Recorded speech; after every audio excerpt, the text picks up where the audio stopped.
Yeah, disappointing homestand to say the least. Unacceptable when you go 2-4. June record 4-8. Homestand 2-4 against the National League East 4-12. In Paul Skeens' recent starts, you're 0-6 this year. In 2026, you are 6-9. Since the beginning of last year, you are 23-24. That too, unacceptable. 36-36, the Pirates' record at 500, 72 games into the 2026 season. Welcome in Pirates postgame from Og Murphy and Perkoski, and presented by Panhandle Cleaning and Restoration. We're on the air here on a Sunday afternoon that did not go the Pirates' way again.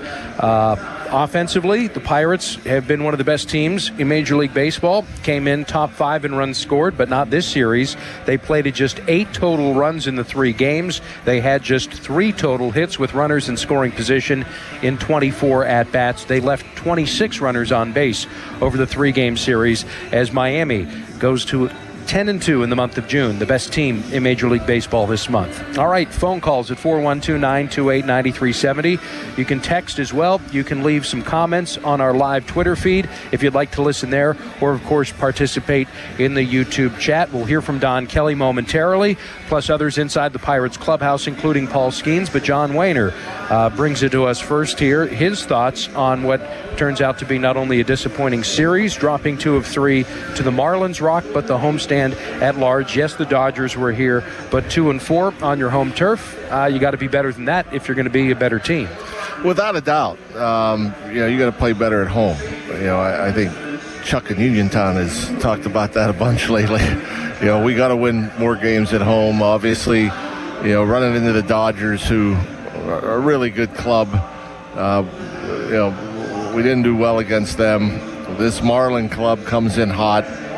You got to find a way. I mean, you always say, play 500 on the road and take care of business at home. And that hasn't been the case. And, it's one thing or another. I know we've been complaining about the bullpen here for some time. And I guess you can today to an extent. Bedouin comes in, and it's kind of amazing to me that the guy retired 64 straight batters last year, and then he gives up 4 straight hits. I bet he's never done that in his career, where the Marlins were able to add some insurance. But, offensively, this team has struggled against this Miami club. And, the Pirates had some opportunities, in the middle of the game, 4th, 5th, 3 straight base hits in the 4th. You only get 1 run out of that. The play of the game, for certain, was in the 5th with 2 outs. The catch. Jake Mangum. That's a game-changing play out there in center field by Marcy. And, Mangum was swinging the bat pretty good, hit that ball well. I thought that was a triple that was going to bring home 3. Yeah. Really not much going on offensively outside of that. I mean, kind of weird to see the top of the lineup take away Brian Reynolds and to see Horwitz, Lau, and O'Hearn in their afternoon today. I don't think we've seen that all year. 2, 3, 4, 5, 6, 7, 8 strikeouts between that trio. 9. Oh, I missed one. Yeah. Jeez. Yeah, that's an off night for sure for the Pirates. And Skeens, 2 solo home runs. He's hung with a loss. I mean, I don't care what's going on with Paul Skeens. I don't think it's much to do with anything. He pitched just fine today. He struck out 10. He walked 1. He had 23 swings and misses, for crying out loud. This team is 0-6 in his last 6 starts going back to last year. He won the Cy Young Rock last year. They are a sub-500 team since the beginning of last year when this guy pitches. That is malfeasance. Yeah, it really is. And it's not the dominating Skeens, I would say, that we've come to get used to. But, I mean, it's 6 innings, 10 punch-outs, and a couple of solo homers. And 23 whiffs. Yeah, exactly. But there was times where the pitch count, got up there, especially in the first couple innings. I think he was over 40 pitches. But even his average day is good. It should be good enough to win ball games. And you think about that we haven't won a start of his, and we have a losing record when he starts. And what was it, 6 straight starts now without a win? And then you look at Max Mayer, who's playing or pitching for the Marlins. I don't think they've lost all year when he took the mound, which is crazy to think about that. Max Meyer. He's 7-0. I mean, that's just, I don't care about nuance and diving into the box score, which that's usually where we live, and we have to live in baseball because it's such a complicated game. Let's not make it more complicated than that. Paul Skeens pitches, you've got to win 3 starts out of 4. You got to be at a 750 win rate when he's pitching. Yeah, I mean, that was a problem in years, his first couple of years, yes. Offense, but the offense is there now. And, and he had, for him, a couple of clunkers in the last 6 starts. And, but, it just seems where it's timed up to where, when he's pitched, we haven't done enough, or he might have had a bit of an off night, which could be frustrating. But you're right. When you have your horse, your reigning Cy Young Award winner, you can't have a losing record. I mean, I can't explain why. Yeah. I can sit here and try to make stuff up, but it just can't happen.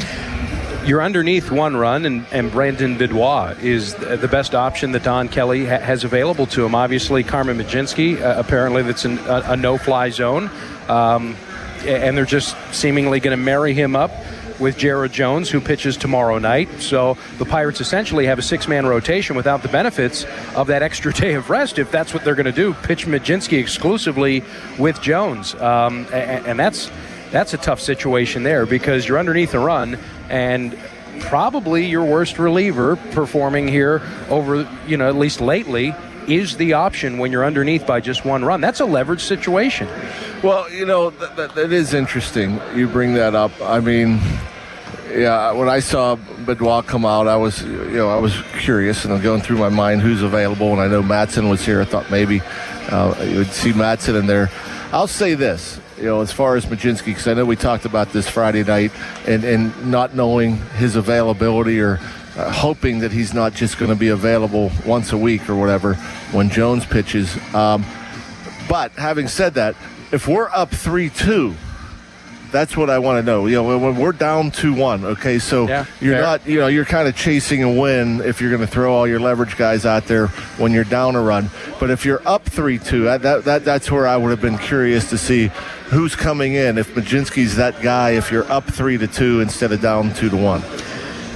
And I bet you it would have been Benoit, because I don't think you're going to go Mlodzinski back-to-back days, fly him across the country because you're going to need him tomorrow against Jared Jones, right? Well, not necessarily. You can't worry about tomorrow. I mean, I'm fair, just saying, we talk about that a lot. You worry about today and winning today's game. Who is it that's coming in there? I mean, they already used Sisk. It could be Montgomery. Maybe stretch him out and maybe have.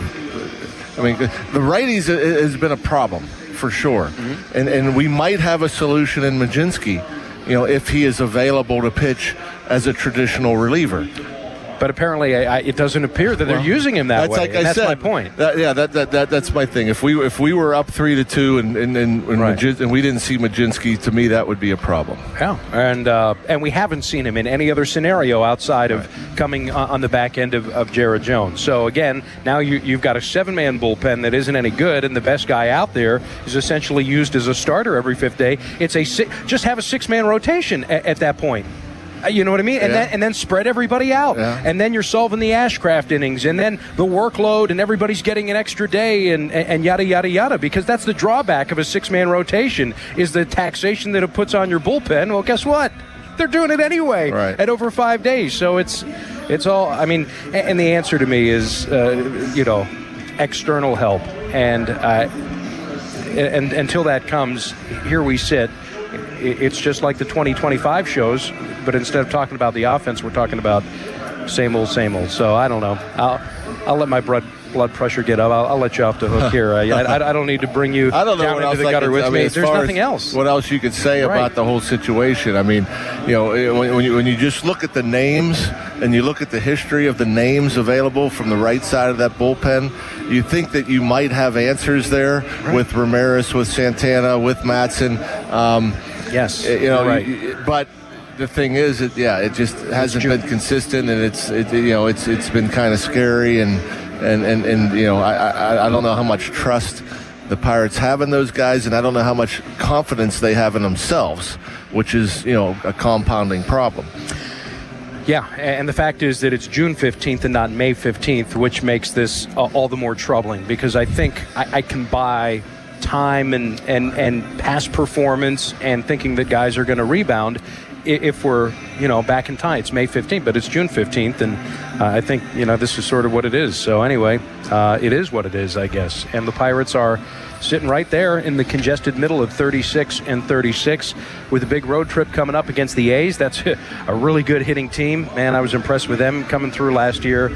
And then hopefully they could take care of business against the Rockies. We thought that last year, but that series, I don't even want to relive in Colorado from 2025. Yeah, me neither. So, well, you got to get on an airplane, so I'll let you get to it. Yeah, hopefully we can get out of here before storms come. I guess it's going to get nasty. All right, well, don't get left behind. I'm sure they want to get wheels up. So they'd probably like to leave me behind, but I'm going to go. No man left behind. John Wayner. See you, Dan. Can't leave without the Rock. All right, 412-928-9370. Back with your phone calls. Don Kelly's comments after the Pirates dropped 2 of 3 to the Marlins and finished the homestand 2-4. This is Sports Radio 93.7 The Fan. I'm Piera Palazzolo, VP of Digital Marketing for the American Management Association, a company focused on the management training skills needed to enhance the careers of business professionals. We did our research when it came to the best companies for website development and chose AmericanEagle.com. And we couldn't be happier. AmericanEagle.com worked closely with us to understand the front and back end requirements needed to launch an e-commerce website that could handle the complexities of running thousands of seminars nationwide. Our robust new website and improved SEO saw immediate increases in site traffic and web revenue. If you're in need of managerial effectiveness and success, visit our website at Amanet.org. If you're in need of a website that provides an unparalleled consumer experience, I highly recommend AmericanEagle.com. Transform your business today. Dial 877-WebNow1 for a free digital consultation with AmericanEagle.com. Sir Grout Pittsburgh specializes in hard surface restoration. Whether it's tile or grout cleaning and sealing or natural stone restoration, Sir Grout will transform and renew floors, kitchens, foyers, mudrooms, bathroom showers, and countertops. They can restore the beauty and luster of natural stone with polishing and preventative stain sealant processes. Sir Grout trained technicians can even change the grout color to update the area's look and style. Call 412-960-6310 now to book your appointment. When disaster strikes your home or business, Panhandle Cleaning and Restoration of Pittsburgh is ready to help. Our certified team handles everything from emergency cleanup to full reconstruction, working directly with your insurance to make the process simple. Available 24/7, we respond fast and restore your property with care, honesty, and experience you can trust. Visit panhandlecr.com. Panhandle Cleaning and Restoration, restoring Pittsburgh's peace of mind. Panhandle Cleaning and Restoration, and we're gonna save you. This summer, the Honey Pepper Pimento Chicken Sandwich and Pineapple Dragon Fruit and Sprite are back at Chick-fil-A. Let me tell you about the Pineapple Dragon Fruit and Sprite. It's bright, it's bubbly, it's back. The Honey Pepper Pimento Chicken Sandwich, it's so rich, and you can choose between the original or the spicy filet. Ooh, boy. And then you got those pickled jalapenos tucked right under the filet, and then just to top it all off, you've got a little honey drizzle right on top. Okay, now I'm a pimento fan. And I'm feeling the dragon fruit. Which fan favorite will you choose? Real customers paid for their testimonials. When you're at work, you never know when you'll be interrupted. But with the Dell Pro, powered by Intel Core Ultra with vPro, no matter what distracts you, your laptop won't. It's battery optimized for the way you work with built-in intelligence that quiets distractions when you need to focus. Your laptop will help keep you locked in, even when it's bring your dog to work day. Built for those who stay in the flow. The Dell Pro, built for you. Dell.com/Dell-Pro. This is the story of the one. As a maintenance engineer at a beverage manufacturing plant, he starts his day knowing every line is ready to run because Grainger delivers the industrial-grade products he needs to keep mixers, conveyors, and packaging equipment moving. With Grainger's vast selection of bearings, belts, and motors, he keeps operations running smoothly, so nothing grinds to a halt. Call 1-800-GRAINGER, click Grainger.com, or just stop by. Grainger, for the ones who get it done. This summer, the Honey Pepper Pimento Chicken Sandwich and Pineapple Dragon Fruit and Sprite are back at Chick-fil-A. Girl, it's back. We've been waiting. I love that honey pepper pimento sandwich. And that pineapple dragon fruit and Sprite is everything. It's got that razzle-dazzle that makes you stop and say, okay, wait a minute. I love the creaminess of the pimento cheese. It's savory, it's bold, it's flavorful. Our faves are back. High five, girl. Which fan favorite will you choose? Real customers paid for their testimonials. Catastrophic injuries bring emotional strain, physical pain, and financial stress. You don't have to face it alone. Ogg, Murphy, and Perkoski will fight to get you the compensation you deserve. Call 412-391-FIRM today. Ogg, Murphy, Perkoski, the firm. We're all in. Family-owned D'Amelio Heating and Cooling services heating, cooling, commercial refrigeration, and tap beer systems. D'Amelio services all brands and provides 24-hour service. D'Amelio's Heating and Cooling is a Carrier Factory certified dealer. D'Amelio Inc. is a family-owned Pennsylvania heating and air conditioner contractor invested in providing you with the very finest strategies, heating and cooling systems at reasonable cost. D'Amelio 724-838-9360. Do you have 3 ex-wives and your current trophy wife wants a life insurance policy 3 times the size of the policies you had to purchase for your previous mistakes?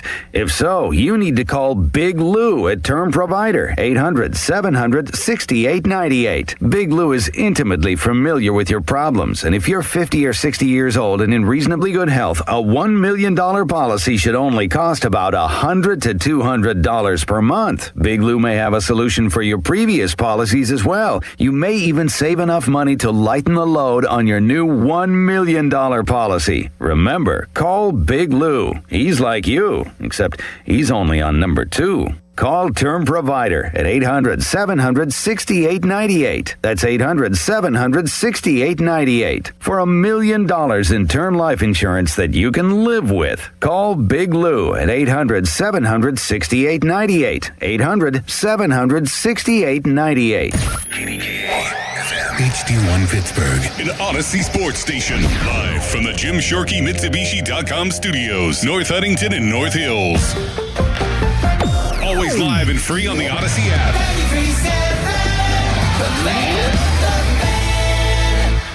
Now, back to the Og Murphy and Perkoski reaction show on Sports Radio 93.7, The Fan.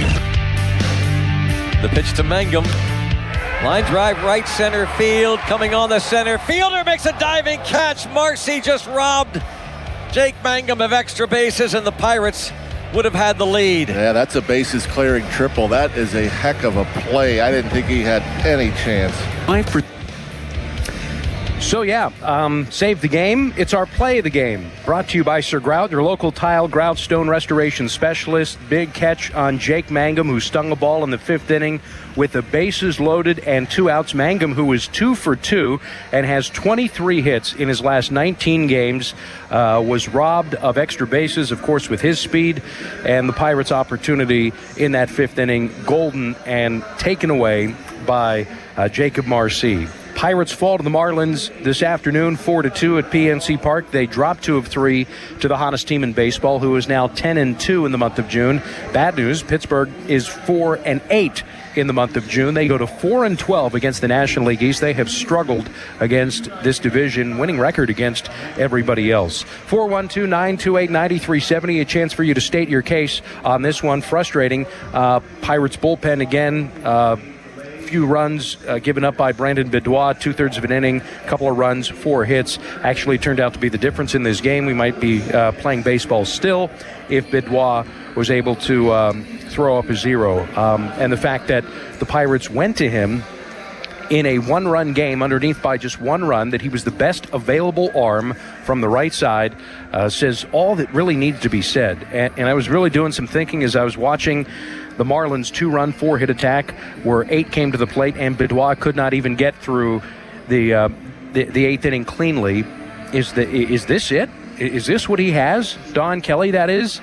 And then I started looking at, who is really in contention, who is out of contention, and I came up with a list of teams, the best of which, the Houston Astros, is 6 games under 500 as we approach June 15th. So I have a hard time believing that there are no deals to be made. And I understand price will be significantly high. The deals would be much harder to consummate than they would be a month from now. Absolutely concede that. But there, again, are no rules to say that you can't go out and set the markets to tip the scales to lose a deal to address your immediate need. And some people may say, well, even if you do address your need that's spitting into the ocean, the issues are far too great that one or two bullpen pieces are going to rectify this. Well, I mean, I would disagree. You shorten a game, you get a 7th, 8th inning guy, you get maybe one right-hander, maybe one left-hander, because I don't have the faith in Sisk. There is too much up and down with Mason Montgomery. And Gregory Soto potentially slots into a role. I don't know if you're going and getting a closer at this point, but I just need something more consistent or more experienced than a Bidois, than a Dotel, than an Antoine Kelly. Guys that have 100 or so, give or take, innings above A-ball. Regardless of what Stuff Plus says, I want a little experience. I want some firemen. As Ben Cherington alluded to, runners on base is an issue for the Pirates bullpen. You have to have a better option for your manager from the right side than Brandon Bidois when you're underneath 1 run. You have to. Absolutely have to. So go to the market. They say there's nothing to be had. And I find that so hard to believe. I'm not on the other end of the phone. I have no idea what the other general managers are saying. But you mean to tell me that nobody out there is willing to make a deal, especially if you are one of these 9 teams that, as we entered play today in mid-June, is at least 3 games out of a wild card. Here are the teams: Astros, Twins, Red Sox, Angels, Tigers, Royals. That's 6 teams that I'm counting that are 3 games out or further in a wild card spot, the final wild card spot. And the Astros are 6 games under 500. It's a fool's errand on the Astros or anybody else's part to think that they comport themselves as a contender, that they are not a seller. Okay, sure. Could they rip off 12 out of 13? Do any of these teams seem capable with the Astros pitching the way that it is? They've been beset by a ton of injuries. No chance. They're 6 games under. The best club on this list is 6 games under 500. That's a long way away from 500 baseball. It's going to take a long time to get back to 500. And the remote chance, whatever percentage that would be, that they rip off 12 of 13 to climb back into contention, spare me. The Mets are 5.5 back in the National League. The Giants and the Rockies are 9 and 11 back in a wild card. So that's 9 teams that we could clearly say are out of contention. It is mid-June. We're more than a third of the way through the season. The Pirates just played their 72nd game. And there's nothing transpiring in the trade market. There's no deals to be made. This is a tougher market than 1929. That's what I'm to be told. Wow, that is a tough sell. It's a really tough sell. Mets are 8 games under 500. The Giants are 12 games under 500. The Rockies are 19 games under 500. I'd take the entire C-suite of the baseball operations staff, put them on the charter, and have a face-to-face meeting. The off day will be Thursday in Denver. Let's go out for a steak dinner, boys. We're here to wheel and deal. What can the Pittsburgh Pirates and their farm system, which is pretty highly rated, what can we do for you? And how can we help you turn your fortunes around in 2041, Colorado Rockies? We're here to do business. And come back home with a reliever. Zenzatella, preferably on your charter flight when you open up a homestand against the Seattle Mariners. 9 teams out of contention, and we can sit here debate, and I don't think it's much of one, that they're all out of contention. They're all sellers. That's almost a third of the league. June 15th, assuming there's 8 relievers in a bullpen for each of these teams. 8 times 9, 72. 72 relievers that would otherwise be available. Bring 2 of them back to Pittsburgh. Put them in the bullpen and have the dominoes fall backwards. And then, does it solve all of your ills? Does it make you the Shark Tank 2013 bullpen? Absolutely not. It doesn't. But what it does do is it gives Don Kelly another option besides Brandon Bidois when you're underneath 1 run. And listen, I get today, in particular, The conversation needs to be about the offense. The conversation needs to be this series about just 3 hits with runners in scoring position all 3 days. So I get I'm talking about the oranges over here when the apples were absolutely rotten this weekend. No question. That is absolutely valid. That's where this series was lost. The lack of hitting with runners in scoring position, going 3 of 24 in this series. Starting pitching was otherwise pretty good. Skeens today, 10 strikeouts, 23 whiffs. In fact, very good. Chandler yesterday, 5 2/3. Ashcraft, mediocre, C+ grade for him. So you got 5 2/3, and 6 from your starting staff. Your bullpen was not a complete and utter disaster. 3 1/3 scoreless yesterday. 2 runs allowed in 3 innings today. Friday, that was atrocious. But I get this series in particular, again, it's more laid at the offense's feet and the lack of timely hitting. But I just couldn't get over watching Brandon Beddois in a 2-1 game being the best available option from the right side for the Pirates manager. How can this be? How can this be? And then how could it be that there's absolutely nothing? Like the line is disconnected when you pick up the phone and somebody on the other end is just laughing at you, cackling in your face, thinking that at 12 games under 500, the San Francisco Giants comport themselves as a contender. I don't believe it. Ben Cherington today said that he believes that the cast of characters in this bullpen, because of their past performance and history, they will get better. I don't believe that. He believes that the answers are internal. I don't believe that. I believe that they are external. And not that today the bullpen was the issue as to why the Pirates lost. I guess they could be. You could frame that up in a way. Yes, that, again, Reynolds ties the game against Fairbanks with the homer. If you are clean there in the 8th inning with Beddois or an otherwise competent reliever that has to hold the line when you're underneath by a run, that's a fairly high leverage situation. I would contend. Might not be the highest leverage situation. It's not inherited runners, trying to protect a 1-run lead 3, 4, and 5 up, but it's worthy of a reliever and a piece in your bullpen that has a higher skill set and experience level than Brandon Beddois. And then all of a sudden the 2-1 game becomes 4-1. And that changes the algebraic equation tremendously. 412-928-9370. We're going to get to some phone calls here in a moment, but I do want to hear from Don Kelly.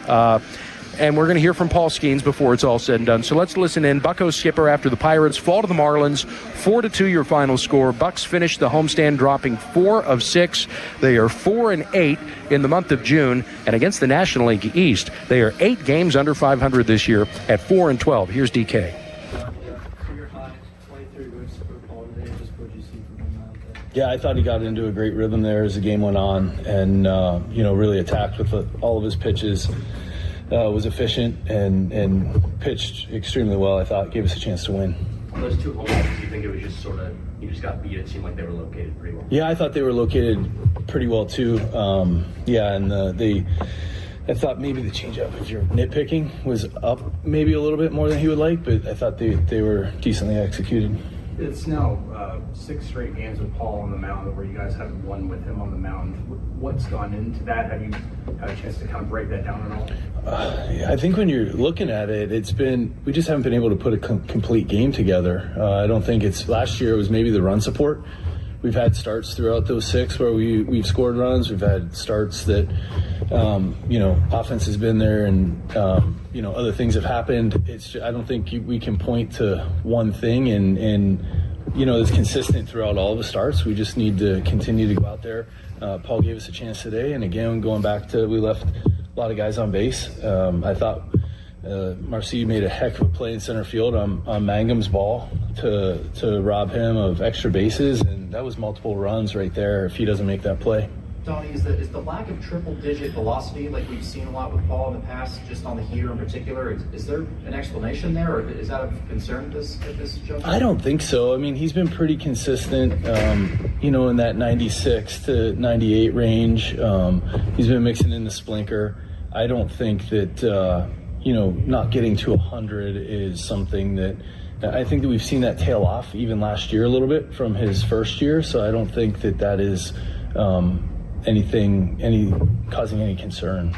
Offensively, leaving 11 guys on base, one for 8 with runners in scoring position. Just what prevented you guys from just getting the big hit or the big hits this afternoon? Yeah, it was tough, and I think that Meyer did a good job down. I thought we chased down at the beginning and made some adjustments off of him, got some guys on base in his scoring position. And again, I thought that inning where we got the bases loaded and Mangum came up and first pitch swinging and Marcy, I thought that was the play of the game there.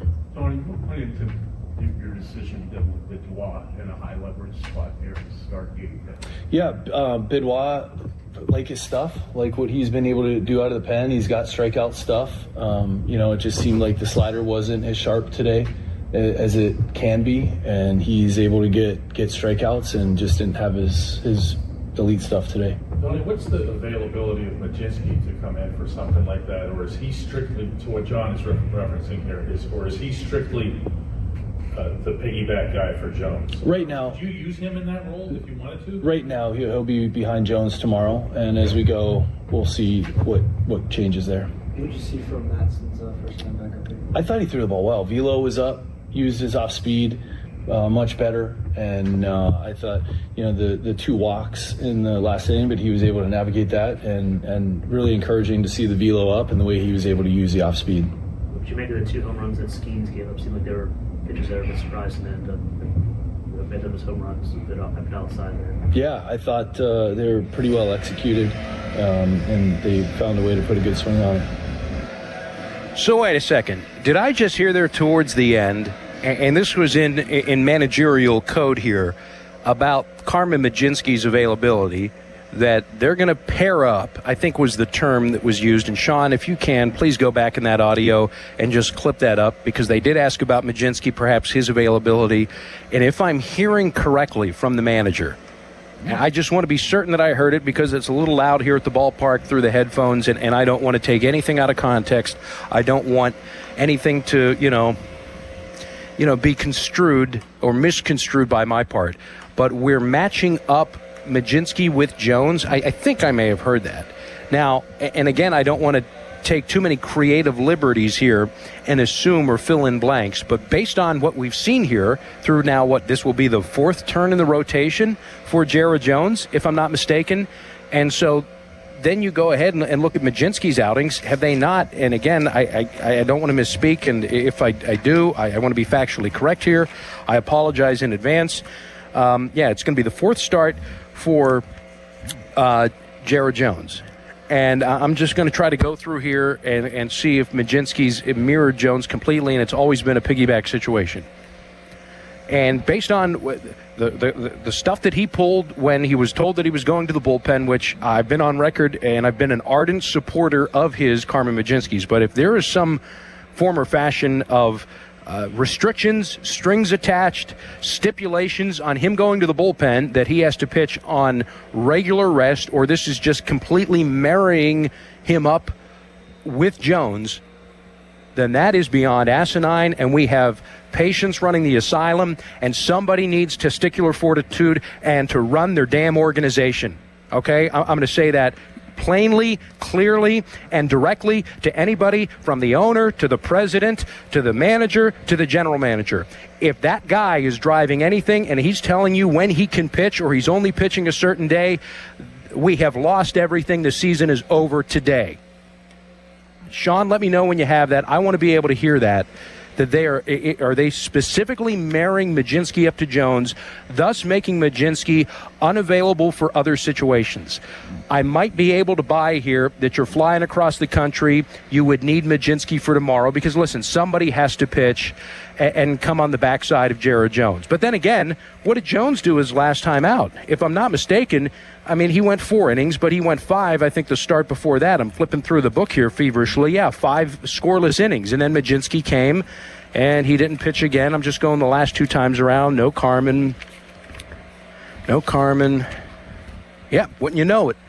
There he is, backing up Jones. He hasn't pitched it. So what do we have? Do we have a 6-man rotation within 5 days? and then the bullpen is hamstrung, you're riding with 7, and you don't get the benefit of spreading things out? I mean, that is stupid. That is bad baseball. There's one thing to be player-centric. It's another thing to have a rudderless ship without a captain. Somebody better get a hold of the organization and run it. Get a hold of this organization and run it. Or DFA somebody, trade them, put somebody else on the restricted list. This is cancer-causing, and that cancer needs eradicated immediately. This ruins seasons, it torpedoes plans, and it's 100% selfish, if true. I'm going to play this one more time, and I don't want to read the tea leaves too many, and I hope I'm checked if I'm at all being inaccurate or misrepresenting anything. Sean, go ahead, play it again. Right now, Would you use him in that role if you wanted to? right now he'll be behind Jones tomorrow, and as we go, we'll see what changes there. That sounds exactly what I thought I heard. What in the world is that? So we're only using Carmen Mlodzinski with Jared Jones? So now we have 6 starters pitching every 5th day. So the whole benefit and the whole sell was that Carmen Mlodzinski would make this bullpen better. So Carmen Mlodzinski is only able to make this bullpen better on his terms? Carmen Mlodzinski can only make this bullpen better when he so chooses? Or the days that Jared Jones pitches? What are we doing? This is a complete lack of institutional control. And that is unacceptable by every measurable. It is disqualifying for everybody in the baseball operations staff to allow anything of this sort to ever creep up. It's one thing when you have a clubhouse cancer. It's another thing when you feed it and you fuel it and you allow it to spread and you allow it actively and you permit it to cost you games potentially. That is disqualifying. We're back in a moment on our Og Murphy and Perkowski post-game show on Sports Radio 93.7 The Fan. I can't believe it. There's electricity in the crowd, but when you have electrical problems, you need a family-owned business you can trust. Call Pellman Electric. Pellman Electric has been in business for over 25 years, and their qualified electricians can handle any project. Residential or commercial, outlet repairs in your house, to completing a high-rise office building, Pellman Electric will tackle any job. And if the power goes out, Pellman offers generator installation services. Visit them at PellmanElectric.com. You depend on electricity, depend on Pellman. Whoa, okay. This one says you get a free phone if you switch. Hey, this one also says you get a free phone if you switch. Yeah, they all do, hon. The T-Mobile one says their customers had the lowest wireless bills versus the other big guys over the past 5 years. And their latest experience plans have Netflix included, plus a year of Dash Pass by DoorDash. Hang on, let me see that. Oh yeah, we're switching. That's what I'm talking about. Do we clap now or... At T-Mobile, get savings that keep stacking up. That's value you can feel every day. Switch now and keep your phone, and T-Mobile will pay it off up to $800. Savings based on Harris X billing snapshots from Q3 2021 to Q4 2025 compared to average AT&T and Verizon bills. Comparison excludes discounts, credits, and optional charges up to $800 for the new account qualifying unlike device, credit, service, ported 90-plus days with device and eligible carrier, and timely redemption required. Virtual MasterCard typically takes 15 days. No cash access and expires in 6 months. Card issued by Sunrise Banks, N.A., member FDIC. Visit T-Mobile.com. I'm Bob Burke, founder and chairman of Burke America Parts Group, a family of brands that includes RepairClinic.com, an appliance and HVAC parts solution company that's grown into an international brand. Before AmericanEagle.com, we partially launched a new technology platform developed by another firm. American Eagle helped take our technology to a whole new level with digital marketing, software development, and business insights into our key markets, appliances, HVAC, and outdoor power equipment, and did so both on time and on budget. AmericanEagle.com has the resources, experience, and talent needed to produce solutions. Our new technology platform, developed by AmericanEagle.com, has produced tremendous results with higher traffic, conversion, engagement, and online revenue. If you have any home repairs you need to take care of, check us out at RepairClinic.com. If you need a world-class website or technology project, then I would highly recommend AmericanEagle.com. Call AmericanEagle.com at 773-NETWORK. That's AmericanEagle.com, 773-NETWORK. Now back to more of the Og Murphy and Prikoski Reaction Show on Sports Radio 93.7, The Fan. 2-2. Hits this high in the air to left. This fastball driven deep. Reynolds back to the track, approaching the wall. He won't rob this one. And Roberto Hernandez homers on a 2-2 pitch, his sixth, and it's 1-0 Marlins in the second. Yeah, Paul Skeens on a 2-2 pitch gives up a long ball. It was a well-placed fastball along the inside corner.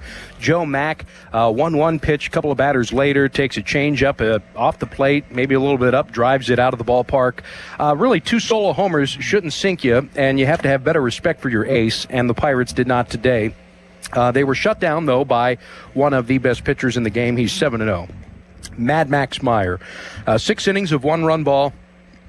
9 strikeouts, 6 hits. Pirates 3 hits all series long with runners in scoring position. And they fall to the Marlins 4-2, and they go 2-4 on their 6-game homestand. 4-8 in June, 4-12 against the National League Central Division.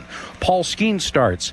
0 of his last 6 the team has won, and they are 6-9 in his 15 appearances this year. They are a game under 500 going back to last season with the reigning Cy Young Award winner on the mound, 23-24. That is damning.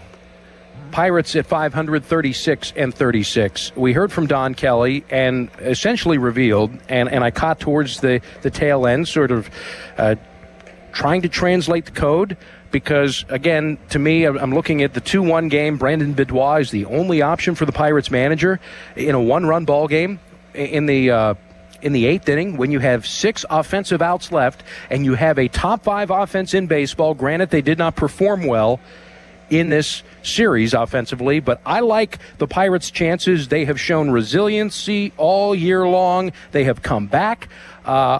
If you give the Pirates 6 offensive outs and they need to get 1 run, I'm feeling pretty good about the Buccos and this lineup that Ben Cherington has constructed. But Brandon Beddois has to protect a 1-run game. And, of course, he did not by terms of our friends at Guardian Protection, your hometown security company. He just let him on in. Like that golden retriever. That good boy. Lets the robber right on through. Upstairs and to the left, sir. 2/3 of an inning, couple of runs on 4 hits, and it's not Brandon Beddois' fault. He's not ready. It's not Antoine Kelly's fault. He's not ready. It's not Wilbur Dotel's fault. He's hurt and also not ready. There are 9 teams that are out of contention. There are 8 relievers, presumably, in each bullpen. That's 72 relievers participating on non-contending teams. And I'm to be told that there are not 2 that you could go and acquire. That's true. The best team of those 9, the Houston Astros, 3 back of a wild card, are 33-39, 6 games under 500 in mid-June. And we're to be told that they're holding on to all their pieces because they have visions of competitive grandeur. Again, toughest market since 1929. 412-928-9370. And, oh, by the way, apparently Carmen Mlodzinski can only pitch when Jared Jones does. I'm going to the bullpen, but with strings attached. Read the terms and conditions, the fine print, the stipulations. What?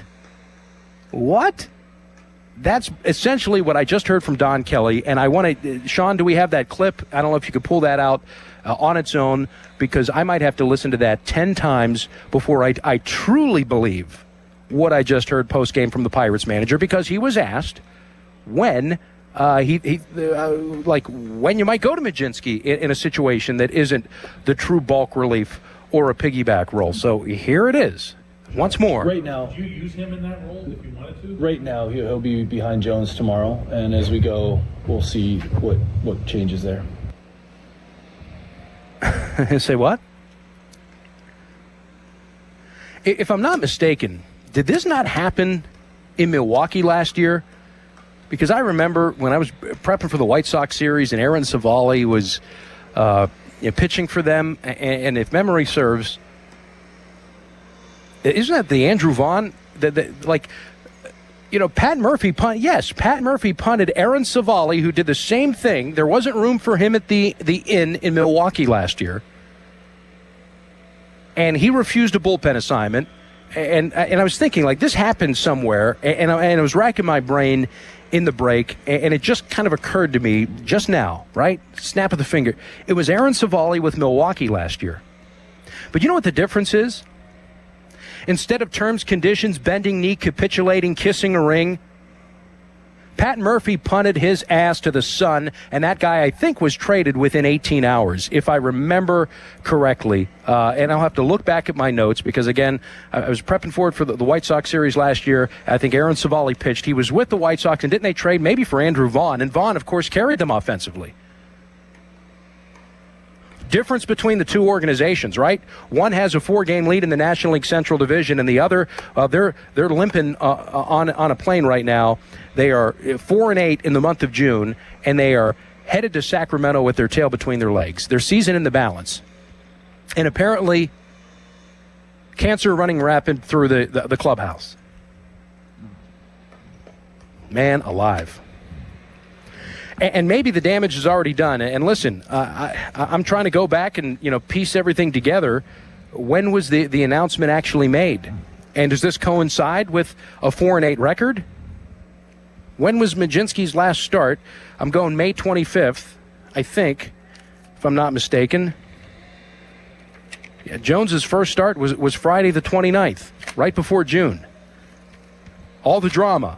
The calendar flips to June, and here we are, 4-8. I mean, are the two related? It'd be hard to go down that rabbit hole and to give that a ton of merit, but there are turning points within a clubhouse in a season where stuff goes sideways, and whether or not it's handled properly can really determine a lot. And I think it calls into question, and the timing is otherwise fairly convenient. Man, that is some tough stuff right there. Can't believe what I just heard post-game. And again, I have been a Carmen Mlodzinski supporter. I really have, because I thought, it's a raw deal. I thought that the Pirates should have sent out Bubba Chandler. And listen, I mean, from that standpoint, Chandler has pitched well. They're sticking with him. He is proving their conviction in him to be correct. But if this is indeed the case, and I hope somebody, one of the writers looks into this, there's more clarification given, or this changes somehow, some way. But how can you put the genie back in the bottle, I guess? Again, let me hear the clip, just so I want to make sure that I am hearing it accurately with all the context in the world. Sean, I'm sorry, one more time. Right now, Did you use him in that role if you wanted to? Right now, he'll be behind Jones tomorrow, and as we go, we'll see what changes there. And as we go, we'll see what changes there. Almost alluding to, and I hate to just dissect every syllable and every breath, because that's always tough. You say something flippantly, and you can, you shouldn't be held to a full account there, without just the full train of thought. But if it, yeah. Let's go to Emmanuel in Carnegie. We open up the lines at 412-928-9370. What's up, Emmanuel? Hey, man, I really, really appreciate your passion. I think much of us feel the same. And you talk about Carmen Mlodzinski. You can also talk about Davis, Henry Davis, the last 55 at-bats he has. Actually, the last 58 at-bats since May the 2nd. He has 5 hits. That's less than a 90. That's 0.90. Yeah, and listen, Andy Rodriguez is essentially the full-time catcher, as he should be. But Davis is going to get married up with Skeens. We saw Sandy Leon catch 2 games in the Braves series. He's by far and away worse than Davis.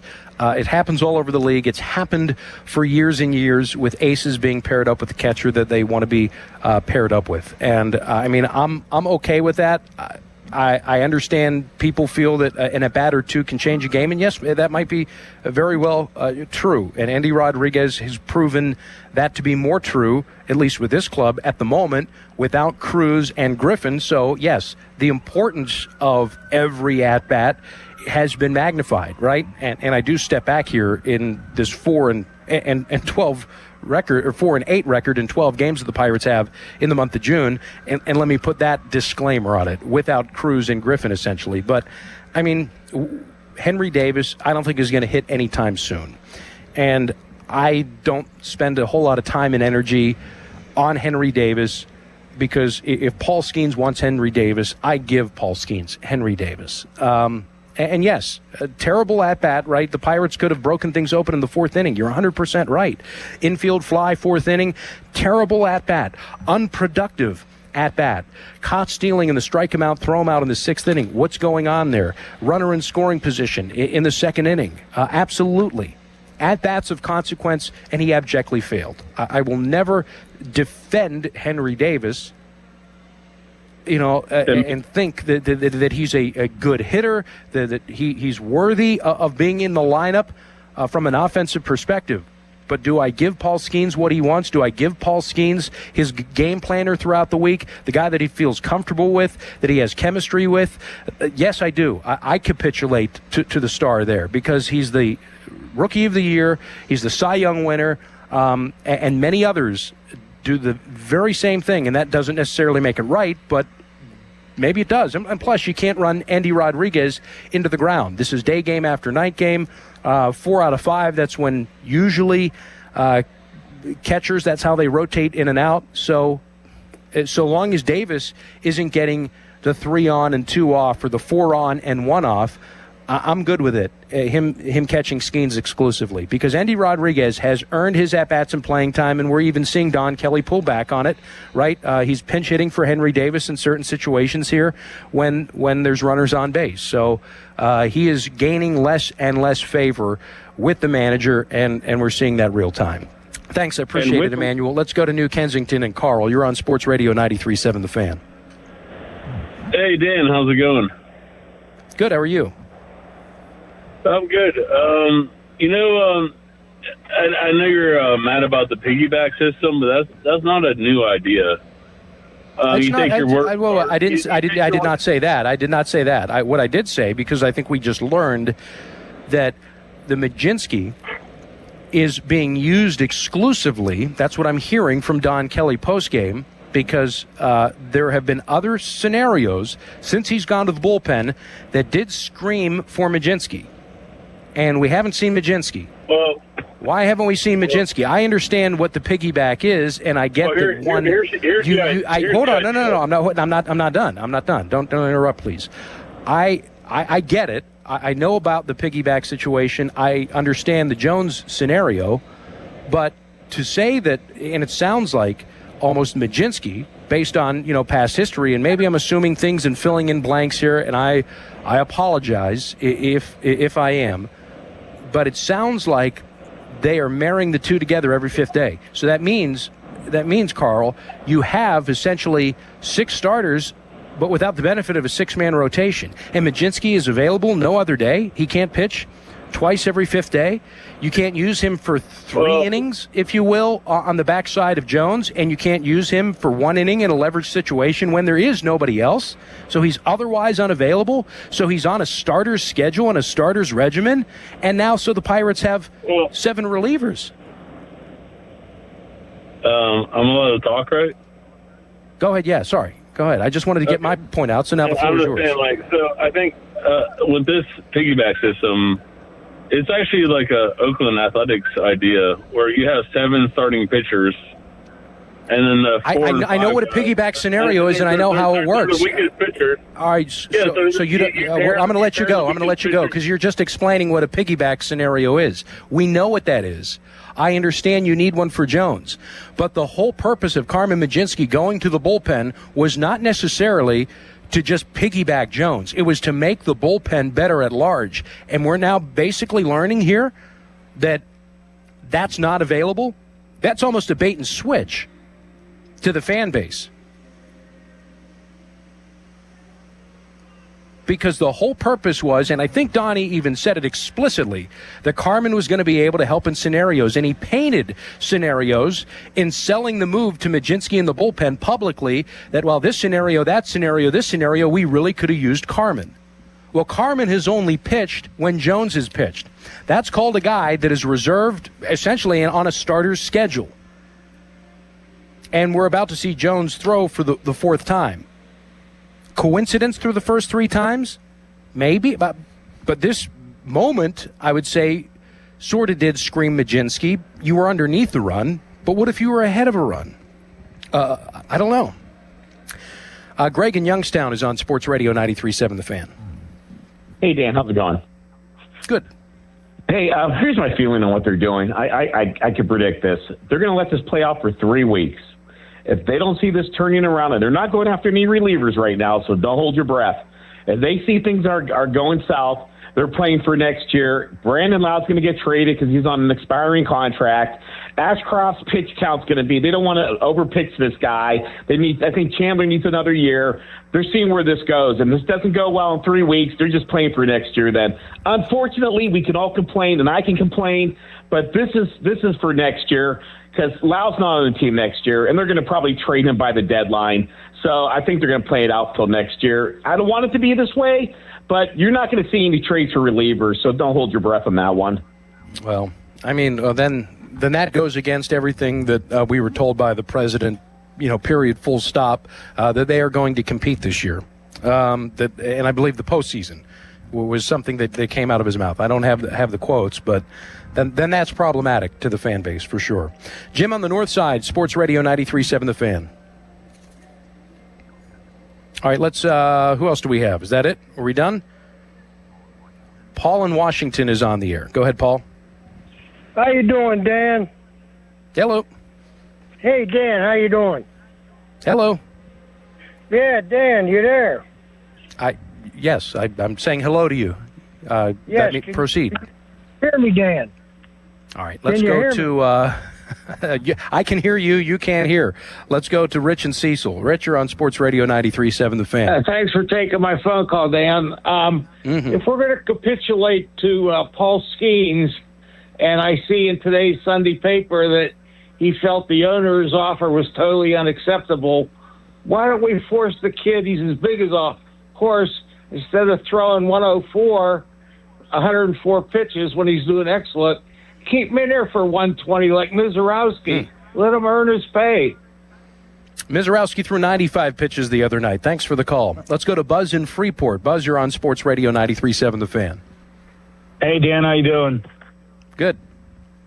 Yeah, I completely agree with you. It's completely ridiculous that they're going to use Carmen for a backup role for 3 innings, like a week, to cover for Jones. I mean, it's just ridiculous. And does that come from the Don Kelly, or is that coming from the Charrington? Who's that coming from? I have no idea. And I'm not certain. I'm basically reading and trying to interpret as best I can, and the actions that have since transpired since Jones joined the rotation. Mlodzinski went to the bullpen. Mlodzinski has not been used in any other scenario aside from piggybacking Jared Jones. And it was told to us and sold that Mlodzinski would be otherwise available. And listen, it's not all that long that this has occurred, so I do want to give some benefit of the doubt and some grace. But based on what I just heard the manager say, there's a scenario today where the Pirates are underneath by a run. It's a 2-1 ball game. You have 6 offensive outs remaining to try to come back. It's imperative that you keep this game at 1 run.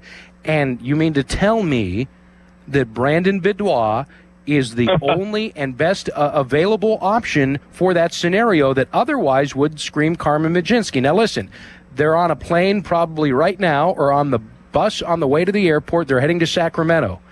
I get that maybe Mlodzinski isn't available to an extent, but then when the question was asked about Mlodzinski's availability, I believe the voice, it was DKSports.com that asked the question, if I'm not mistaken, and then the way that Donnie answered it, one more time, I just got to I said one more time 3 times ago. Sean, here's the clip, and here's how the skipper answered it. Jones. Right now, Would you use him in that role if you wanted to? right now he'll be behind Jones tomorrow, and as we go, we'll see what changes there. Right now, we'll see as we go what changes there. That's the part that I think is triggering me. What changes? As if something needs to change. Like what changes? As if this is the way that it's been. That's kind of what that refers to. We'll see what changes. Well, then that would be a deviation to what has currently transpired, right? Absolutely. So that's the context that I've been looking for, and that's what I've been hearing the manager say. So something has been set in place. There's been, right? I just want to make sure that I am not crazy and that I'm hearing this accurately, because the last thing I want to do is blow something out of proportion, make it into a story that is not, and misrepresent, because I'm all about fair and accuracy, and I want to be correct. I check callers to this show on it, so the last thing that I want is to take something inadvertently out of context and make a mountain out of a molehill. But what I just heard and what we have seen over the last 2+ weeks, it is blowing my mind in real time. And sitting in this job doing thousands of these shows, to my knowledge, I don't think I've ever seen anything like this in the Pirates organization. I agree. I completely agree with you. And you know, the thing about it is the Pirates have the farm system. It's a top 5 farm system in Major League Baseball. Well, most of those, well, not most, but a lot of them are never going to even see a Major League stadium. So get rid of some of them. Try to get 2 relievers. If they get 2 relievers that are quality relievers or even above average, that helps the team out so much, because this team it's a good baseball team. They just need 2 relievers to help this club out. And listen, that may not cure all of their ills. They may be bigger than that. But what it would do is it would give Don Kelly an opportunity to try to keep a 2-1 ball game a 2-1 ball game. And they might be able to grab a win. They might be able to take the 5th best offense in terms of runs scored, an offense that I still think, despite this series where they only had 3 hits with runners in scoring position, they only scored 8 runs. They've been hamstrung big time without Griffin and Cruz. I get that. And that has led and played a part in this 4-8 record through 12 games in the month of June. No doubt. I need that to be also front and center and part of that. However, yes, I believe that there are 9 teams that are not worthy of contending, that are clear sellers at this point. The best club out of the 9 is 3 games back of a wild card, 6 games under 500, the Houston Astros. I'll give you the other ones: Twins, Sox, Red Sox, Angels, Tigers, Royals, Mets, Giants, Rockies. You're going to Colorado, get the entire C-suite of the baseball operations club on the plane. You have an off day in Denver on Thursday. Make a deal, come back with a reliever. I completely agree. And who's the starting pitcher in the minor leagues that's doing really, really well? Why wouldn't we try something like bringing him up, and then maybe you're talking about Seth Hernandez? No, he's an A-ball. He's in Greensboro. Yes. He's shown to be human. Okay. He was in high school last year. No. I mean, if he's blowing doors in Greensboro, thanks for the call. And then you maybe gave him just a touch of Double-A, and then you're in some sort of crazy pennant race, and then you wanted to bring him out of the bullpen for an inning. I mean, that would be dangerous, and that would be, you talk about living on the edge. I mean, that would be, and the Pirates, to their credit, right, they have been ultra aggressive. So if I'm sitting here and painting it as if they've been sitting on their hands, that is inaccurate, okay? I'm certainly frustrated from the standpoint of the lack of activity and the answers that we get back saying that there's just nothing to be had, shoulder shrug, move on, let's try to fix it in-house. The answers aren't in-house. They're not. It's June 15th. 72 games have been played. Many of the people that you're relying on, one pitch for the Washington Wild Things. Great story. Great developmental success. Another was DFA'd by the Yankees a couple of years ago. Great pickup. You found value where there wasn't. Justin Lawrence, before he made his way into your organization and was jettisoned. He was a pumpkin before. He was a pumpkin after. You did a great job catching, for the time being, some lightning in a bottle, to which you are to be commended. That is a great job. All of the things from a baseball operations and a pitching group you need to do, but for whatever reason, recently, you haven't been able to do that. Okay? So pats on the back there. But to sit here and lean in to a Matson, a Santana, a Johan Ramirez, who is, it's like riding the racer at Kennywood, right? He looks like the most dominant, sublime thing that's ever touched a baseball. And then he's going to, walk two and give up a base hit and then, 3 runs over an inning and 2/3, right? We saw that yesterday. Both ends of the Johan Ramirez experience, and it's quite the experience. But still, he's worn how many different uniforms? If you're leaning into that, and if that's your plan, you have no plan. Coming back in just a moment with more of our Og Murphy and Perkoski postgame show after a 4-2 loss to the Miami Marlins. We do invite you to stay tuned here from PNC Park after this 2-4 homestand. Dan Zangrili, Sports Radio 93.7 The Fan. If you dread dealing with your insurance company more than you dread yard work, in 90-degree weather. Wow, it is a scorcher out there today. With a swarm of hungry mosquitoes buzzing around. Then you might have Insuranoia. And if you have Insuranoia, then you should get NJM. They go to great lengths to do what's best for their policyholders.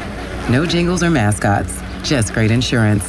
NJM. Is water taking over your basement? Are your foundation walls cracking? Don't wait. Call the experts. Call Veteran Basement Waterproofing.